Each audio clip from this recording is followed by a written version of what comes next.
저는 처음부터 그곳으로의 여행은 내키지 않았습니다. 그냥 치열한 경쟁만 가득한 도시일 줄 알았어요. 입시지옥과 학벌사회라는 프레임 안에서 매일 새벽까지 공부하고 감정 없는 로봇처럼 살아가는 사람들. 그런데 단 일주일 만에 그 나라에 다시 가고 싶다는 생각을 하게 될 줄은 몰랐어요. 전혀 기대하지 않았던 곳에서 발견한 충격적인 진실. 도대체 그녀는 무엇을 본 것일까요? 한 스웨덴 소녀의 눈을 통해 바라본 놀라운 이야기를 지금 시작합니다. 그 전에 잠깐 1초 만에 누를 수 있는 좋아요, 구독 알림 설정 버튼을 꾹 눌러주시면 영상 제작에 큰 힘이 됩니다. 그럼 바로 사연 시작하겠습니다. 안녕하세요. 저는 스웨덴 스톡홀름에 살고 있는 엘리 유한손입니다. 17살 고등학교 3학년이죠. 평범한 일상을 보내던 어느 날 교육청으로부터 한 통의 메일이 왔습니다. 서울 교환학생 프로그램 지원자를 찾습니다. 처음엔 별 관심이 없었어요. 한국이라니 그곳은 너무 멀고 생소한 곳이었으니까요. 엘리, 너 한국 교환학생 어때? 너처럼 다른 문화에 관심 많은 학생에게 좋은 기회일 텐데. 담임 선생님의 권유에 잠시 고민했습니다. 한국에 대해 아는 건 몇 가지뿐이었죠. 삼성, 현대, 그리고 학생들이 새벽까지 공부한다는 충격적인 이야기들. 스웨덴에서는 상상도 할 수 없는 일이었습니다. 친구 마리아는 제 고민을 듣자마자 눈을 동그랗게 떴습니다. 엘리, 거기 너무 경쟁적이지 않아? 학생들이 밤새 공부하고 대학 입시가 전쟁 같다던데. 학교 카페테리아에서 점심을 먹으며 나눈 대화가 제 불안을 키웠습니다. 여기 스웨덴에선 대학이 인생의 전부가 아니니까요. 학비도 없고 언제든 시작할 수 있으니까요. 집에 돌아와 부모님께 이야기했을 때도 상황은 비슷했습니다. 공공의료기관 의사인 아버지는 걱정스러운 눈빛으로 말씀하셨어요. 한국은 모든 일에 속도가 너무 빠르다더구나. 내가 적응할 수 있을지 모르겠다. 교육청에서 일하시는 어머니도 고개를 끄덕이셨죠. 경쟁이 심해서 학생들의 행복지수가 낮다고 들었어. 저는 그날 밤 인터넷에서 한국에 대해 찾아봤습니다. 그리고 놀라운 사실을 알게 됐죠. 한국은 불과 70년 전 전쟁으로 폐허가 된 나라였습니다. 그런데 지금은 세계 10위권의 경제대국 IT 강국이 되었다니 도저히 믿기지 않았어요. 무엇이 이런 변화를 가능하게 했을까? 호기심이 생겼습니다. 다음 날 OECD 학업 성취도 순위를 봤어요. 한국은 늘 최상위권이었습니다. 스웨덴도 교육을 중요시하지만 우리는 행복한 학습에 초점을 맞추죠. 그런데 한국은 결과와 성취를 중시한다고 들었습니다. 어떤 교육이 더 좋은 걸까? 이런 생각을 하다 문득 깨달았어요. 제가 정말 알고 있는 한국이 맞을까? 아니면 그저 편견일까? 결국 용기를 내어 지원서를 제출했습니다. 솔직히 말하면 비판적인 시선으로 한국을 직접 보고 싶었어요. 그렇게 경쟁적인 사회가 행복할 리 없어라고 생각했으니까요. 교환학생으로 선발되었다는 소식을 들었을 때 제 마음은 불안과 호기심이 뒤섞여 있었습니다. 이제 정말 가보는 수밖에 없네요. 스웨덴의 평화로운 일상을 잠시 뒤로 하고 제가 상상하는 압박감만 가득한 나라로 떠나야 합니다. 12시간의 긴 비행 끝에 도착한 인천국제공항. 피곤함에 눈을 비비며 입국장으로 향했습니다. 그런데 제 앞에 펼쳐진 광경에 잠이 확 달아났어요. 거대한 유리 천장과 깔끔한 디자인의 공항 내부가 시선을 사로잡았죠. 스톡홀름 공항도 좋다고 생각했는데 규모나 세련미에서 비교가 안 됐습니다. 외국인 자동입국 심사대는 이쪽입니다. 안내 로봇이 영어로 말을 걸어왔어요. 로봇이요. 스웨덴에서는 보지 못한 광경이었습니다. 자동입국 심사대에 도착하니 여권을 스캔하고 지문 인식, 얼굴 인식까지 모든 과정이 1분도 안 걸렸어요. 출국 전 들었던 기술 강국이란 말이 실감나는 순간이었습니다. 짐을 찾아 공항 밖으로 나가는 길에도 놀라움의 연속이었어요. 사람들은 질서정연하게 줄을 서고 안내 표지판은 한국어뿐 아니라 영어, 중국어, 일본어까지 다양한 언어로 표시되어 있었습니다. 공항 직원분들도 웃으며 영어로 친절하게 안내해 주셨죠. 한국인들이 차갑다는 말은 어디서 나온 걸까 의아했어요. 호스트 가족과 만나기 위해 공항 철도를 탔습니다. 스웨덴에도 훌륭한 대중교통이 있지만 이건 다른 차원이었어요. 정확히 시간표대로 기차가 도착했고 내부는 놀랍도록 깨끗했습니다. 와이파이가 끊김없이 연결되고 열차 내 디스플레이는 다음 역과 환승 정보를 실시간으로 보여줬죠. 창밖으로 보이는 풍경도 예상과 달랐습니다. 빽빽한 고층 빌딩들 사이로 푸른 산들이 보였어요. 콘크리트 정글만 있을 줄 알았는데 자연과 도시가 공존하는 모습이었습니다. 한국에 대한 제 고정관념이 하나씩 깨지기 시작하는 순간이었죠. 열차에서 내려 환승할 때 놀란 건 역사의 규모였습니다. 지하철역이 마치 쇼핑몰 같았어요. 식당, 편의점, 심지어 작은 서점까지 있었습니다. 그리고 모든 곳에 영어 안내가 있어 외국인인 제가 길을 잃을 염려가 없었어요. 스웨덴도 효율적인 시스템으로 유명하다고 생각했습니다. 하지만 지금 경험하는 한국의 정교함은 제 기대를 넘어섰어요. 북유럽의 우수성에 대한 제 자부심이 살짝 흔들렸습니다. 이제 겨우 공항과 지하철을 봤을 뿐인데 앞으로 더 놀라운 것들이 기다리고 있는 건 아닐까? 이런 생각이 들면서 처음으로 한국에 대한 호기심이 불안감보다 커졌어요. 서울역에 도착해 호스트 가족을 만났을 때 제 마음은 이미 열려 있었습니다. 한국에 대한 편견과 거리감이 조금씩 사라지고 있었죠. 이제 진짜 서울 생활이 시작됩니다. 과연 학교는 어떨까요? 정말 상상했던 것처럼 압박감만 가득한 곳일까요? 호스트 가족의 따뜻한 환영 속에 첫날 밤을 보내고 이튿날 아침이 밝았습니다. 오늘은 한국 학교에 첫 등교하는 날이죠. 긴장된 마음으로 교복을 입었습니다. 스웨덴에선 교복이 없어서 낯설었지만 거울 앞에서 보니 꽤 마음에 들었어요.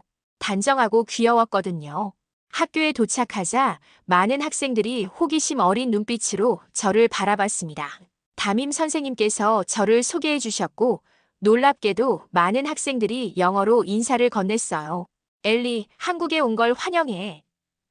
첫인상은 생각보다 훨씬 따뜻했습니다. 수업이 시작되고 점심시간이 다가왔어요. 친구들이 저를 급식실로 안내했습니다. 복도를 지나면서 학생들이 질서정연하게 움직이는 모습이 인상적이었죠. 급식실에 들어서자마자 놀라움이 밀려왔습니다. 스웨덴 학교 식당과는 전혀 달랐으니까요. 쟁반에 놓인 급식을 보고 제 눈이 커졌습니다. 밥, 국 그리고 4가지나 되는 반찬. 스웨덴 학교에서는 주로 빵과 치즈, 간단한 수프가 전부였는데 말이죠. 한국 급식은 마치 레스토랑 코스 요리 같았어요. 김치, 불고기, 시금치나물, 생선 튀김까지. 색깔도 다양하고 영양 균형도 완벽해 보였습니다. 이게 다 오늘의 급식이야? 저도 모르게 놀란 목소리로 물었어요. 옆에 앉은 수지가 웃으며 대답했죠. 응, 매일 메뉴가 다르고 영양사 선생님이 직접 계획하셔. 더 놀라운 건 학생들이 이런 훌륭한 식사를 당연하게 여긴다는 점이었습니다. 첫 입을 떼자 맛의 조화로움에 또 한 번 놀랐어요. 스웨덴 음식은 대체로 담백하고 단조로운 편인데 한국 음식은 달고 짜고 신맛이 어우러져 입안에서 춤을 추는 것 같았습니다. 처음 먹어보는 김치는 매웠지만 이상하게 계속 먹고 싶은 중독성이 있었어요. 급식을 다 먹은 후에 벌어진 일은 더 충격적이었습니다.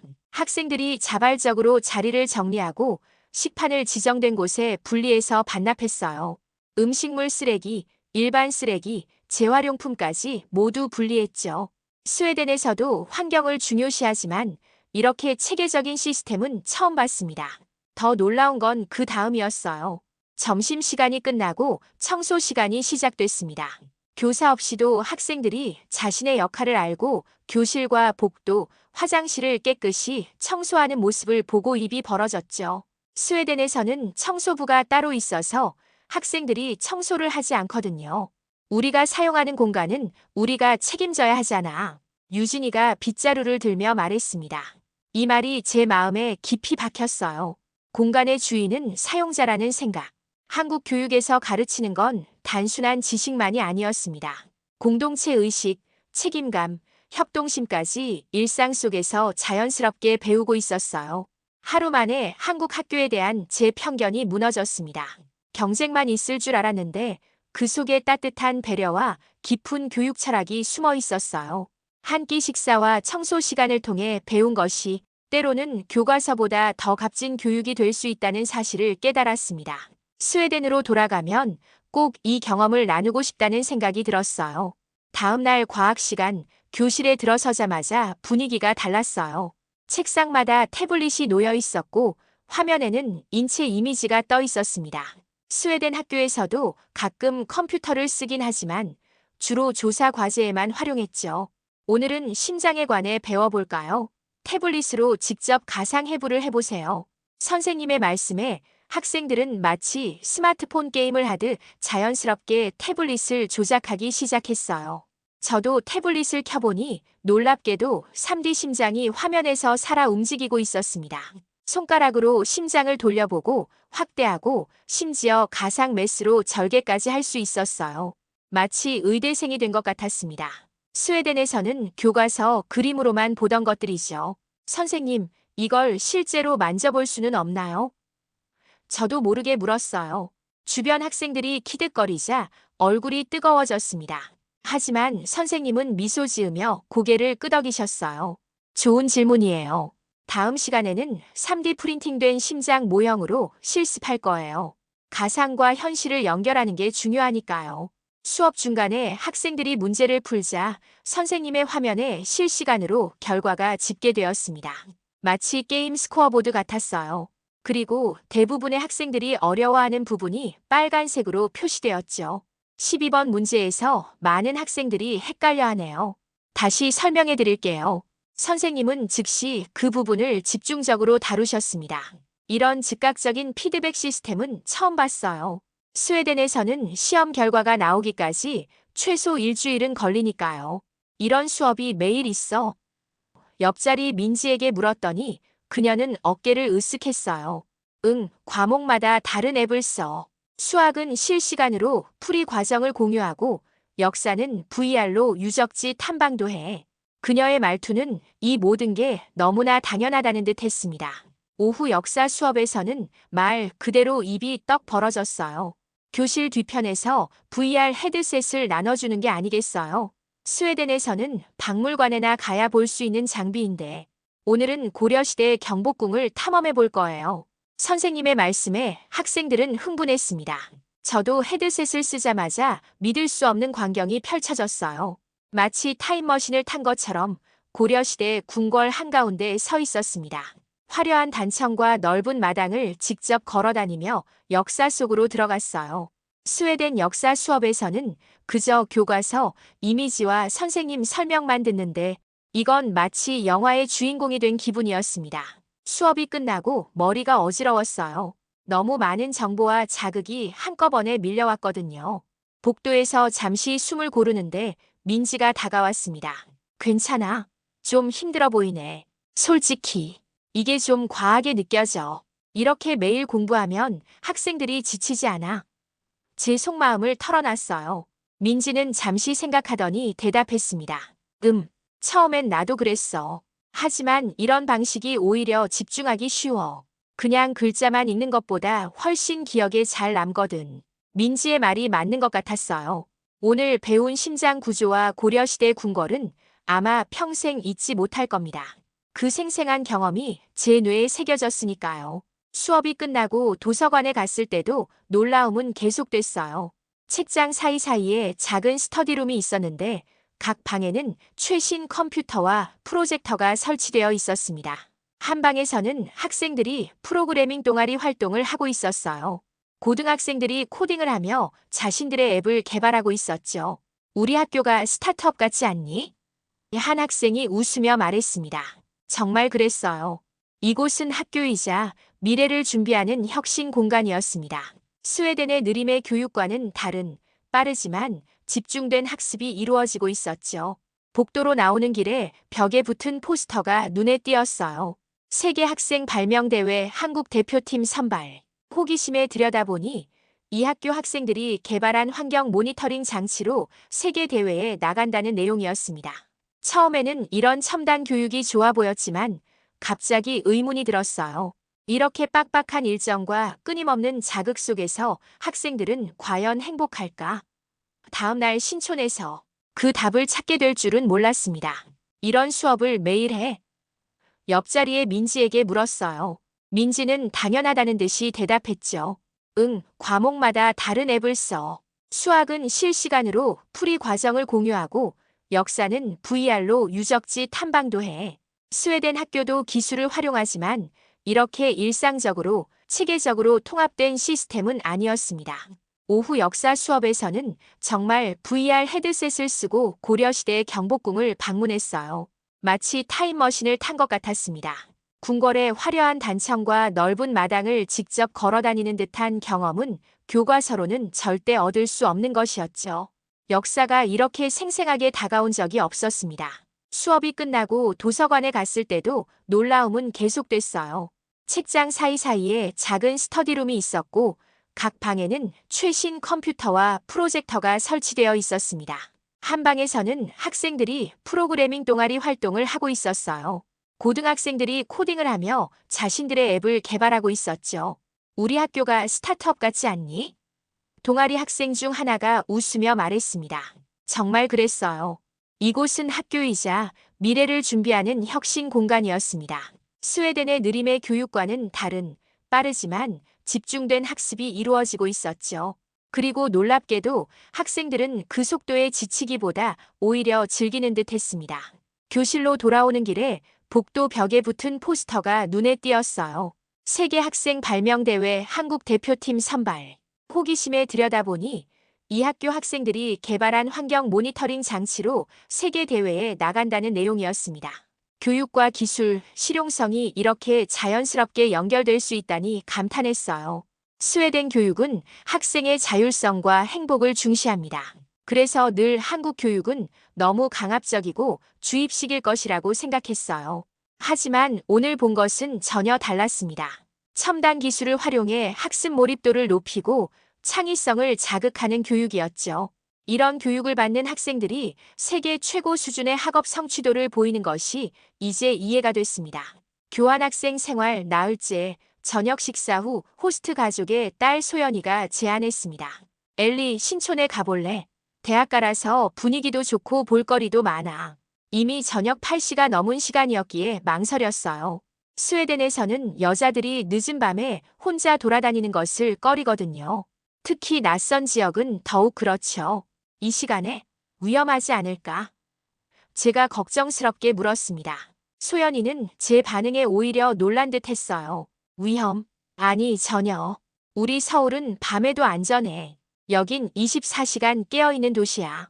반신반의하며 따라 나섰습니다. 신촌역에 도착하자 밤 9시가 넘었는데도 거리는 생기로 가득했어요. 대학생들, 직장인들, 관광객들로 북적였고 가게들은 하나같이 불을 환하게 켜고 있었습니다. 스웨덴에서는 상상도 할 수 없는 광경이었죠. 저녁 7시만 되어도 상점들이 문을 닫고 거리가 한산해지니까요. 더 놀라운 건 많은 여성들이 혼자서 거리를 걷고 있다는 점이었습니다. 젊은 여성들이 스마트폰을 보며 걷거나 카페에 혼자 앉아 책을 읽거나 늦은 쇼핑을 즐기고 있었어요. 그들의 표정에는 불안감이 전혀 없었습니다. 자연스럽고 편안해 보였죠. 여기 편의점에 들어가 볼까? 소연이가 제안했어요. 24시간 운영되는 편의점은 그 자체로 새로운 경험이었습니다. 다양한 도시락, 과자, 음료수뿐 아니라 생활용품까지 있었어요. 심지어 작은 테이블과 의자가 있어 즉석에서 음식을 먹을 수도 있었죠. 스웨덴에서는 상상할 수 없는 편리함이었습니다. 밤 10시가 넘어 대형 서점에 들어갔을 때 제 짜증은 완전히 다른 감정으로 바뀌었어요. 밤늦게까지 문을 연 서점이라니. 그것도 마치 작은 문화공간처럼 꾸며진 곳이었습니다. 한쪽에선 음악이 흘러나오고 다른 쪽에선 작은 카페가 운영되고 있었어요. 사람들은 책을 읽거나 노트북 작업을 하고 있었습니다. 구석에 앉아 공부하는 한 여학생이 눈에 띄었어요. 너무 집중해서 주변도 모르는 듯 했죠. 호기심에 소연이에게 물었어요. 저 학생은 왜 이렇게 늦게까지 공부해? 소연이가 그 학생에게 다가가 짧게 대화를 나눈 후 돌아왔습니다. 저 친구는 미술대학 준비생이래. 낮에는 편의점에서 알바하고 밤에 여기서 공부한대. 스스로 학비를 모으면서 꿈을 위해 노력하고 있어. 그 말을 듣는 순간 제 가슴이 찌릿했어요. 이건 단순한 경쟁이 아니라 자신의 꿈을 향한 간절함이었습니다. 스웨덴에선 대학 학비가 무료라 이런 상황을 상상해 본 적 없었어요. 갑자기 제가 너무 배부른 소리를 했다는 생각이 들었습니다. 서울은 정말 안전한 것 같아. 이렇게 밤늦게 여성 혼자 있어도 괜찮다니. 화제를 돌렸어요. 소연이는 고개를 끄덕였습니다. CCTV도 많고 경찰 순찰도 자주 있어. 하지만 가장 중요한 건 이렇게 도시가 24시간 살아있다는 거. 사람이 많으니 자연스럽게 안전해지는 거지. 귀가 길에 소연이가 잠시 화장실에 간 사이 저는 혼자 거리에 서 있었습니다. 평소 같았으면 불안했겠지만 이상하게도 마음이 평온했어요. 여기서는 혼자여도 안전하다는 느낌이 들었거든요. 주변을 둘러보니 나처럼 홀로 있는 여성들이 많았고 아무도 그것을 이상하게 여기지 않았습니다. 밤 11시가 넘어 지하철을 타고 돌아오는 길, 차량 안에는 여전히 많은 사람들이 있었어요. 학생, 직장인, 노인까지 다양했죠. 모두 안전하게 귀가하는 모습이었습니다. 오늘 밤 경험은 자유와 안전이 공존할 수 있다는 사실을 가르쳐 줬어요. 스웨덴이 안전하다고 자부했는데 한국의 도시 안전은 또 다른 차원이었습니다. 호스트 집에 돌아와 방에 누우면서 생각했어요. 한국의 빠른 속도는 단순히 경쟁 때문만이 아니구나. 사람들의 삶을 더 자유롭고 편리하게 만드는 속도구나. 오늘 밤 서울의 거리는 제게 새로운 관점을 선물해 주었습니다. 교환학생 프로그램의 하이라이트, 서울대학교 캠퍼스 투어 날이 밝았습니다. 사실 이전까지 서울대라는 이름은 들어봤지만 그저 한국의 대학 중 하나라고만 생각했어요. 많은 한국 학생들이 입학을 꿈꾸는 최고의 대학이라는 것은 알았지만 특별할 것이라고는 예상하지 못했죠. 서울대학교 정문 앞에 도착했을 때 첫인상부터 압도적이었습니다. 넓은 캠퍼스와 아름다운 조경이 눈앞에 펼쳐졌어요. 우리 룬드 대학도 유서 깊고 아름답지만 이곳은 마치 작은 도시 같았습니다. 가이드 선생님께서 설명해 주셨죠. 서울대 캠퍼스는 전체 면적이 약 450만 제곱미터로 세계에서 가장 큰 대학 캠퍼스 중 하나입니다. 캠퍼스 내부로 들어가는 순간 마치 미래로 순간이동한 느낌이었어요. 인공지능 연구소에서는 로봇 하나가 제게 다가와 영어로 안녕하세요. 캠퍼스 투어를 도와드릴까요? 라고 물었습니다. 제 그림자인 줄 알았던 것이 실은 로봇이었다니. 학생 연구원 민호가 로봇의 센서를 가리키며 웃었어요. 이거 전부 우리가 만든 거예요. 교수님도 손 안 댔죠. 그 자신감 넘치는 목소리에 저도 모르게 고개를 끄덕였습니다. 스웨덴에서는 학생들이 이런 첨단 기술을 만진다는 건 상상도 못했어요. 룬드 대학에서는 이론 수업만 듣다 졸업할 판인데 말이죠. 공대 건물을 지나는데 창문으로 보이는 광경에 발걸음이 자동으로 멈췄어요.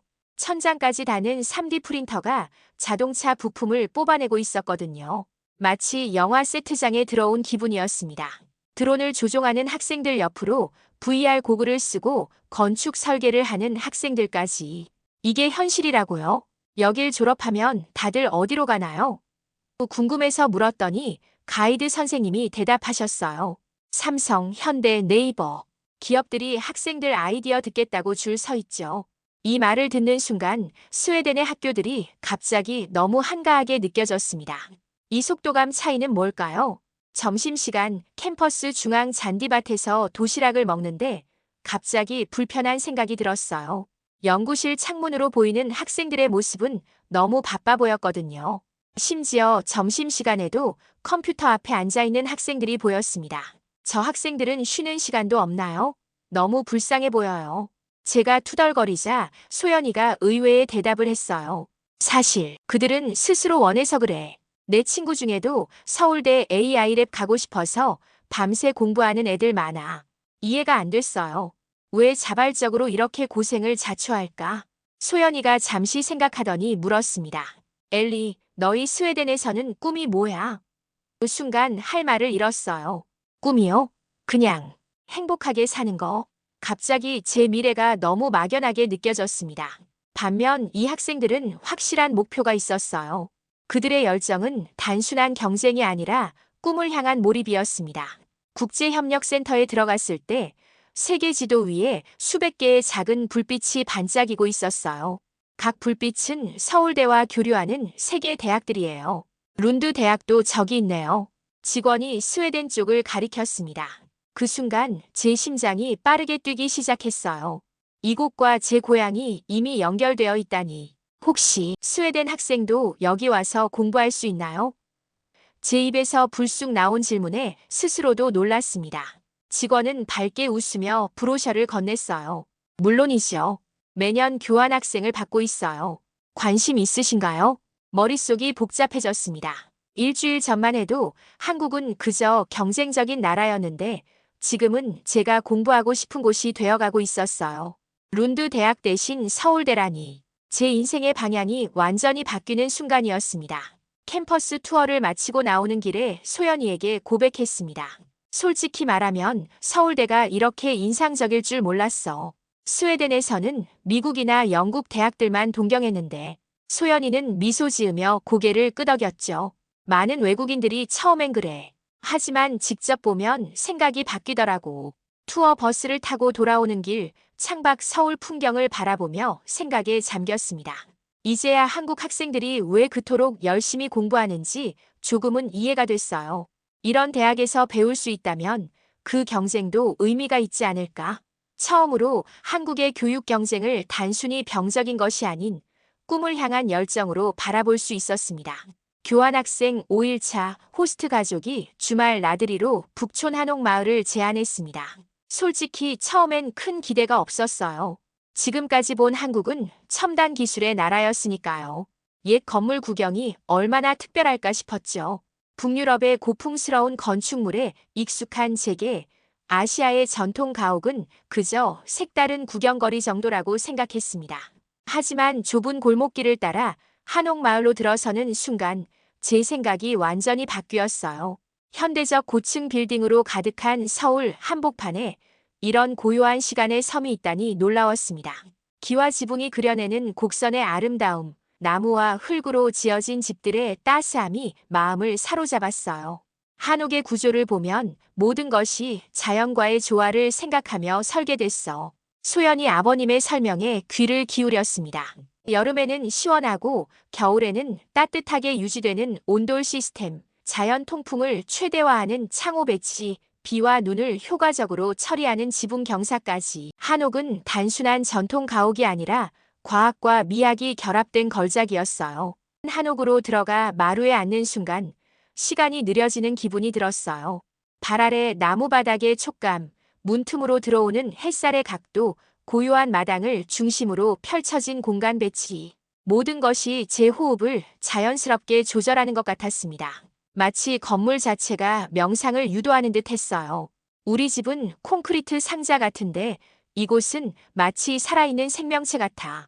소연이에게 속삭였습니다. 그동안 스웨덴의 모던하고 미니멀한 건축에 자부심을 가졌는데 이 소박하면서도 깊이 있는 공간에서는 다른 종류의 아름다움을 느꼈어요.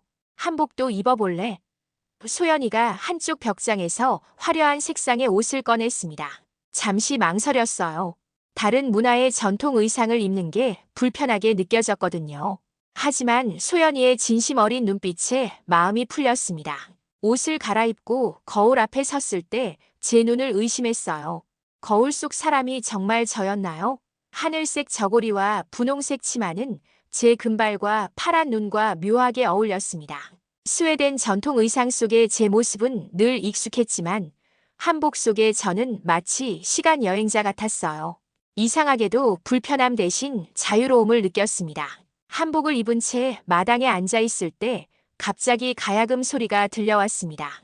한 젊은 여성이 전통 악기를 연주하기 시작한 거예요.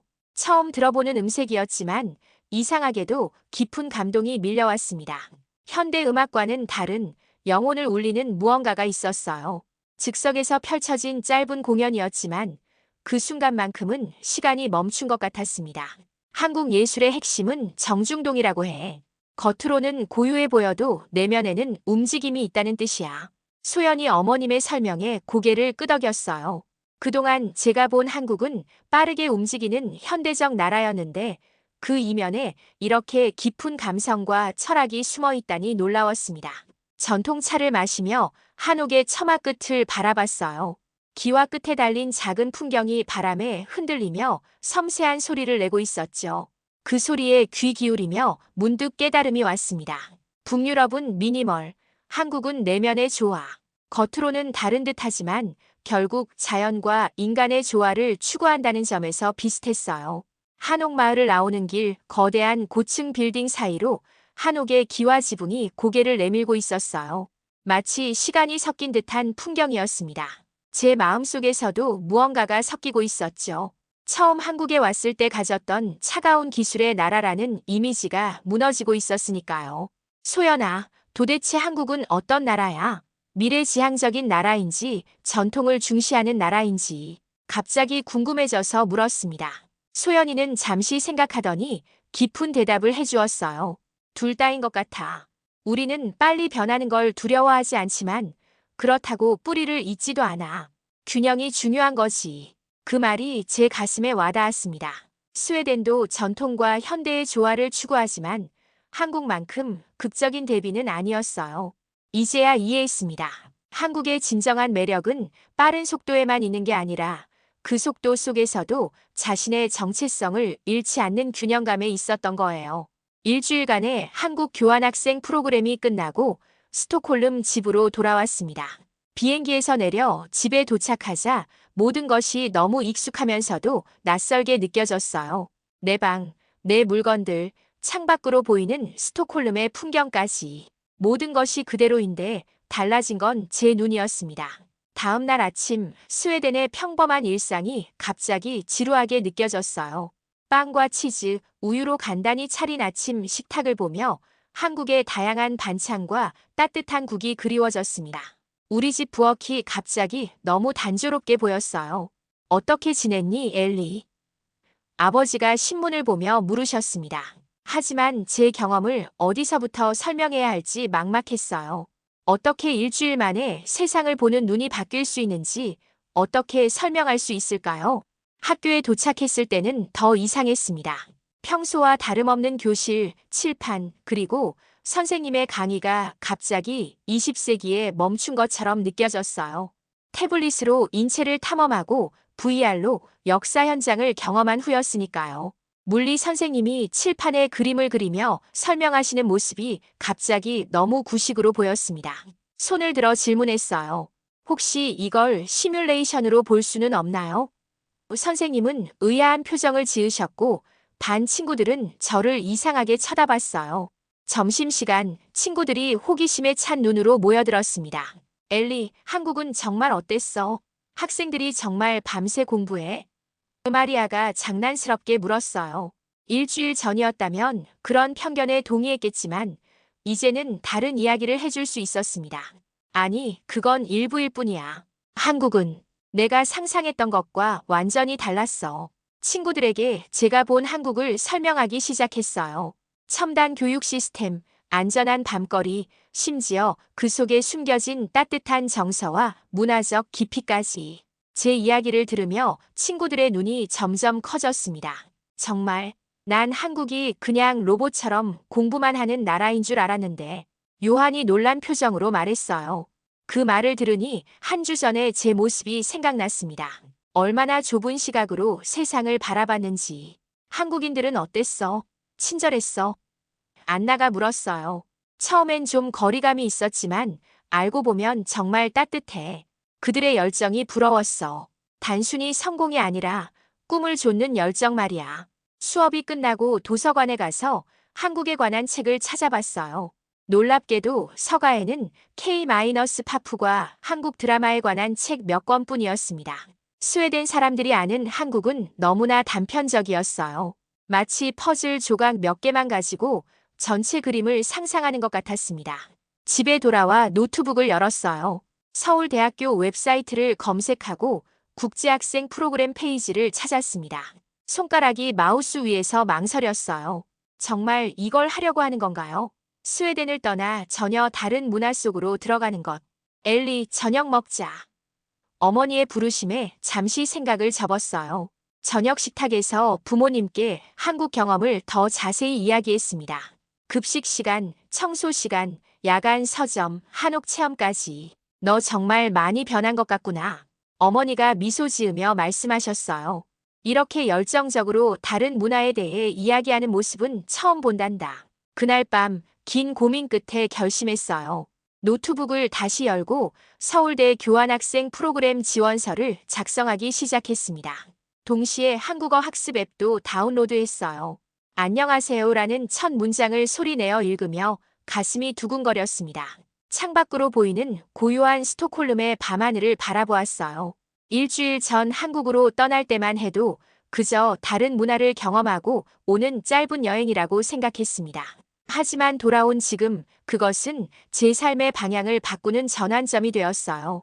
스웨덴은 여전히 제 고향이고 이곳의 평화로움과 포용적인 가치는 소중합니다. 하지만 이제 알았어요. 세상은 제가 생각했던 것보다 훨씬 복잡하고 다채롭다는 것을.